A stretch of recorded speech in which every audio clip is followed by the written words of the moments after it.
JKR അക്കാഡമിയിലേക്ക് എല്ലാവർക്കും ഒരിക്കൽ കൂടി സ്വാഗതം. ആദ്യം തന്നെ റിക്വസ്റ്റ് ഉണ്ട്, നിങ്ങൾ ആദ്യമായിട്ടാണ് ഈ ചാനൽ കാണുന്നതെങ്കിലോ ഇതുവരെ സബ്സ്ക്രൈബ് ചെയ്തിട്ടില്ല എങ്കിലോ ഇന്ന് തന്നെ സബ്സ്ക്രൈബ് ചെയ്യുക. അതോടൊപ്പം തന്നെ ബെൽ ബട്ടണിൽ ക്ലിക്ക് ചെയ്താൽ മാത്രമേ ഞാനുന്ന ക്ലാസ്സുകൾ അപ്പോൾ തന്നെ നിങ്ങൾക്ക് നോട്ടിഫിക്കേഷനിൽ ലഭ്യമാവുകയുള്ളൂ. PSCയുടെ ഏറ്റവും ലേറ്റസ്റ്റ് ആയിട്ടുള്ള നോട്ടിഫിക്കേഷൻ വന്നിട്ടുണ്ട് ആയയുടെ. അത് ജില്ലാ അടിസ്ഥാനത്തിലാണ്, ഡിപ്പാർട്ട്മെന്റ് വേരിയസ് ആണ്, ജില്ലാ അടിസ്ഥാനത്തിലാണ്.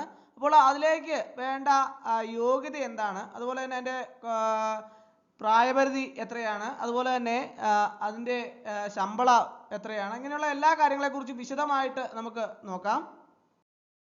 കാറ്റഗറി നമ്പർ 479/2024 ആണ്. അതിൽ വകുപ്പ് വിവിധമാണ്, ഉദ്യോഗ പേര് ആയയാണ്, ശമ്പളം 23,000, 50, 200 ആണ്. ഒഴിവുകളുടെ എണ്ണം ജില്ലാ അടിസ്ഥാനത്തിലാണ്. തിരുവനന്തപുരം 2, കൊല്ലം 1 എന്നിങ്ങനെയാണ് ഒഴിവുകളുടെ എണ്ണം വരുന്നത്. അപ്പോൾ അതിൻ്റെ നിയമന രീതി എന്ന് പറയുന്നത് നേരിട്ടുള്ള നിയമനമാണ്.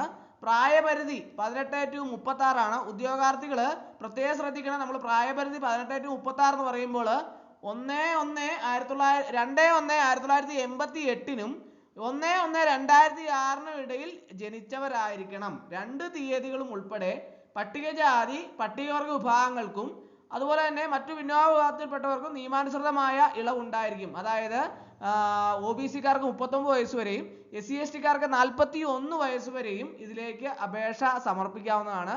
അപ്പോൾ ജനറൽ കാറ്റഗറിയാണ് 18 to 36, OBC 39, SC/ST 41 വയസ്സ് വരെയും ഇതിലേക്ക് അപേക്ഷിക്കാം. ഇതിൻ്റെ യോഗ്യത എന്താണെന്ന് നോക്കാം. 7ാം സ്റ്റാൻഡേർഡ് പാസ്സായിരിക്കണം, എന്നാൽ ബിരുദം നേടിയിരിക്കുവാൻ പാടില്ല, അത് പ്രത്യേകം പറയുന്നുണ്ട്.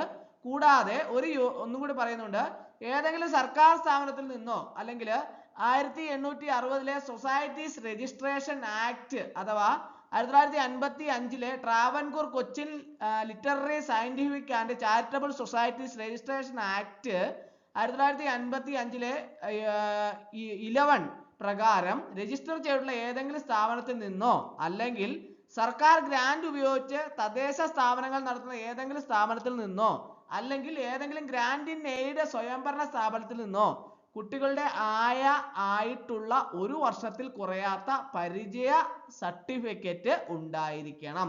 അപ്പോൾ എക്സ്പീരിയൻസ് പറയുന്നുണ്ട്, അത് ഈ പറഞ്ഞിരിക്കുന്ന രീതിയിൽ ഏതെങ്കിലും രീതിയിൽ എക്സ്പീരിയൻസ് ഉണ്ടായിരുന്നാൽ മതി. 7ാം സ്റ്റാൻഡേർഡ് പാസ്സായിരിക്കണം, എന്നാൽ ബിരുദം നേടിയിരിക്കാൻ പാടില്ല. കൂടാതെ എക്സ്പീരിയൻസ് പറയുന്നുണ്ട്, എക്സ്പീരിയൻസ് ഈ പറഞ്ഞ പ്രകാരമുള്ള എക്സ്പീരിയൻസ് നേടിയാൽ മതിയാകും. അപ്പോൾ ഇത്രയും യോഗ്യതയുള്ള ഉദ്യോഗാർത്ഥികൾ ഇതിലേക്ക് അപേക്ഷ സമർപ്പിക്കാവുന്നതാണ്. അപ്പോൾ ഇന്നത്തെ ക്ലാസ് എല്ലാവർക്കും ഇഷ്ടമായെന്ന് വിചാരിക്കുന്നു. ഒരിക്കൽ കൂടി നന്ദി പറഞ്ഞു നിർത്തട്ടെ. നന്ദി, നമസ്കാരം.